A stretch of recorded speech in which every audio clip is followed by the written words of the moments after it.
Hey everyone, Reid Henrichs, Valor Ridge. What we're going to talk about today is barrel twist and how that can affect your ammo choice. Let's go ahead and get started.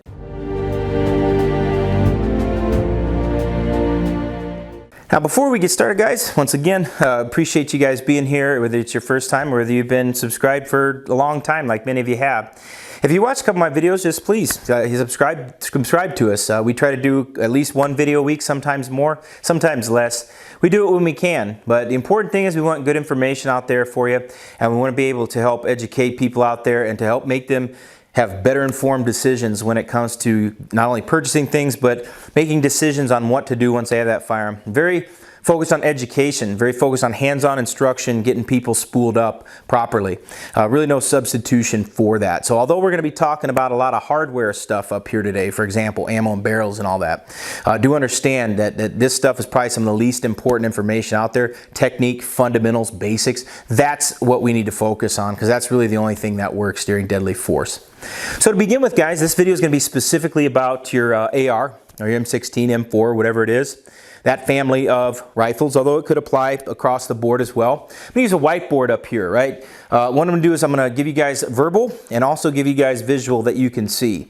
So a lot of questions sometimes on some of the videos, and sometimes I just get them from people in general.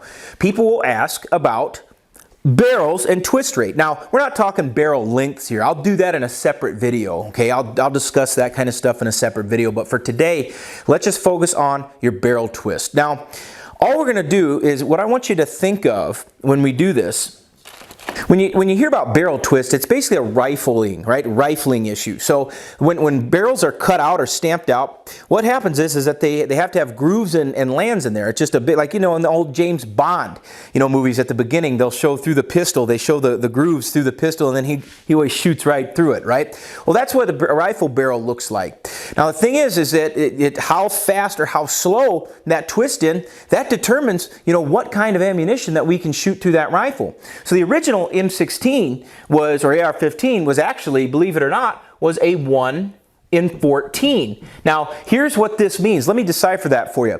1 in 14 means that there is one complete rotation of rifling every 14 inches. So that was the original. Now, they found that that was a pretty darn good one for ammunition that was like 55 grain. So if we were going to use a 1 in 14 barrel, we would want to use like 55 grain. And what bullet grain is, all this is, grain equals weight. That's how light or how heavy the ammunition is. The smaller the number, the lighter it is. The bigger the number, the heavier it is. So the original round, the .223 Remington, was a 55 grain projectile. So the original barrels for this was a 1 in 14. They found that this was a phenomenal choice for a 55 grain ball load. The original XM193, the original load that Stoner developed. Now what they found is that in colder weather during Arctic tests, all the shenanigans aside, they found that the colder temperature wouldn't stabilize this 1 in 14. So once you got to temperatures of like -60 and below, then the bullet wasn't stable enough through the air. So because we fought so many battles in the North Pole in the United States history, they decided, hey, we're not going to go to a 1 in 14 anymore. We need to go to a 1 in 12. So let's take what we just learned up here. It's one full rotation of rifling every 12 inches now. So 2 less inches than what it was used to. So it's a little bit tighter of a twist, which means the bullet spins faster. So this is the original right here. This was the M16A1. All right, that's what that barrel was. And it stayed the same for a very, very, very long time. So I'll get into the history. I can do a history on the M16 rifle if you guys want me to. Let me know in the comments section if that's a video that you would like, because I think that it would be an awesome video for people that are interested and geek out on the history of firearms the way that I do, okay? So the thing is, guys, that the 1 in 12 is what, if you guys were in Vietnam, I know I've got a lot of Vietnam vets that watch the channel, man, thank you guys for what you did. You know, I always told people this, you know, I've told my high school students this stuff. You know, the Vietnam War is a war that our troops won, government lost. And you guys did above and beyond anything that was ever expected of you, and you never did get your victory parade, and you never did get the recognition. And I can tell you guys this, that I've had Vietnam veterans in the class, Gerald especially out there, man, Huey Slick Pilot, just an amazing guy. He flew people in and out of combat zones. Just much love for you guys. So you guys probably understand what I'm talking about with this M16A1. So that's a 1 in 12. So that's what the standard one was. Now this, once again, this will shoot typically 55 grain. And this is about where that one ends, or 55 grains or less up here. And then of course this one usually was 55 grain because that's the ball ammo that it was designed for. Now, later on, people started thinking, okay, well, let's go even faster. So then they started doing a 1 and 9.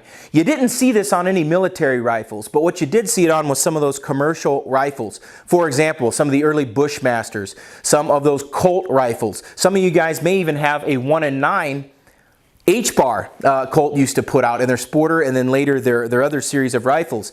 I know Rock River put out a 1 and 9. This you will see a lot of. You won't see too many of these anymore, folks, but what you will see sometimes is a 1 and 9.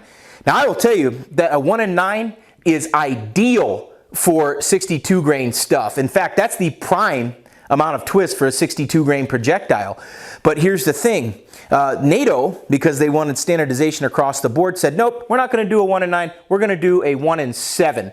Reason being is because they had a projectile called the SS-109. And this is a lot of your steel penetrator stuff. We call it green tip. It's called 855 in the US. Europeans call the projectile SS-109. It's designed to be shot out of a saw, M249 light machine gun. So, of course, the Marine Corps wanted a rifle that would shoot it, right? Make a heavier gun, make a longer butt stock, because everybody shoots like this in combat, right? So no, they don't. They shoot that way on the rifle range, but then when you actually have to go out and use it for real, it's like a different kettle of fish. So all that aside, this 1 and 7 is pretty much the standard of what we see today. Mil-spec barrel is going to be a 1 and 7. So what can I shoot? Will a 1 and 9 do good? It'll do good on 62. It'll do good on 55s. And I'm going to say this with maybe a 70. And I'm going to put a question mark there because some of those barrels will do it, most of them will not. But what you can shoot though, it would be those 68s and those 69 grain bullets out of that 1 and 9, and that should do pretty well for you if you have a 1 and 9. I've got a rifle that's a 1 and 9 that shoots 62, 68, 69 grain beautifully, shoots 55 just fine. So you never know what you're going to get, but I would really limit it right around here to those 62s, 55, 68, 69 grains if you have a 1 and 9. If you got a 1 and 7, you can shoot pretty much anything across the board. You can shoot your 55s, you can shoot your 62s, 68s, 69s, 70s, and even 77s. So this is going to be a general purpose all the way around. But I want you to notice where we came from and where we ended up. We started with a 1 and 14. Now we're at a 1 and 7. That will shoot just about anything. This twist will even shoot heavier stuff, like even your 80s. And that is a problem though, because you can't use it in a magazine because the bullet's too long. So you have to individually load those. And I know a lot of guys do it. Camp Atterbury, Camp Perry, they used to do that there too. So this really doesn't apply to us for what we're going to use a rifle for self-defense. So what we're going to use is we're going to use 55s, 62s, and then maybe some 70s and 77s, generally speaking, across the board. But this is what's going to do it, guys. So some of you guys, oh, I know somebody's guys, what about a 1 and 8? Okay, 1 and 8. I know that they do make them, but these are rare. These are usually on custom rifles or really higher end guns. I know some higher end companies use a 1 and 8. This will do it. It'll still do the 55s. It'll still do 62s. It'll still do your 70s. It'll definitely do your 77s. Once again, most 77s. There, you may have a barrel or ammo combination that doesn't work all the time, but generally speaking, you'll be okay with the 1 and 8. My advice, guys, if you're going to do a 1 and 8, you may as well just do a 1 and 7 because then you can be able to be fail-safe on that stuff and it'll work across the board.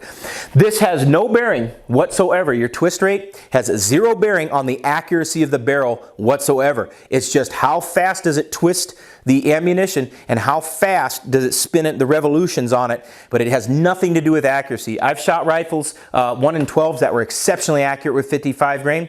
I've shot 1 and 9s exceptionally accurate with 55s and 62s, and I've shot 1 and 7s that were accurate across the board. So this has nothing to do with how accurate a barrel can be. It's just how accurate will it shoot the ammo that it was designed to shoot. Now sometimes people will ask, what happens if I've got a 1 and 12 or a 1 and 9 and then I shoot some of that heavier grained ammunition? What's going to happen is you're going to keyhole. The round will keyhole, and what that means is it's going to hit the target sideways or it's going to hit the target straight up and down. So rather than going straight forward, it's going to be unstable through the air. And so instead of going straight at you like this, it'll come at you like this. And I've seen it happen before when people had a non-concentric muzzle device on their rifle, or I've seen it when they were shooting improper ammo out of a barrel as well. So we can get way more in the weeds with this kind of stuff, but I know I do have people asking questions about that, and I know that some people ask.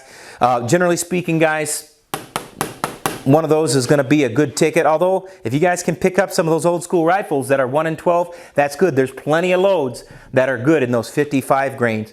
I wouldn't shoot anything less than that for self-defense. I wouldn't really do it. It's not going to do enough out of the. You're not going to get what you need out of that stuff unless you're shooting coyotes and stuff like that. That's fine. But for self-defense, you know, I wouldn't really want to go any less than what that is. So go out there, try different loads out of your guns, see which one groups the best. If you're having problems holding a group, try different ammo, or better yet, come on out. We can spool you up on your fundamentals and help you with that. So just a little quick dip of the toe into the pool of all the internal ballistics of a firearm and rifle, specifically your AR, and we got all kinds of other stuff that we can talk about, but that's it for now, guys. Remember to like the video, subscribe to the channel. If you want that history on that M16 M4 rifle, leave a comment in there. I would love to do it. I would have to get my notes all sorted out and be able to get that a good video, a nice little deep dive for us hoplophiles out there. If you need to know the meaning of that word, guys, you either need to take English, literature, or look it up on your online dictionary. This is Reid Henrichs of Valor, reminding you the lessons that we learn written on tombstones of others. We'll see you on the ridge.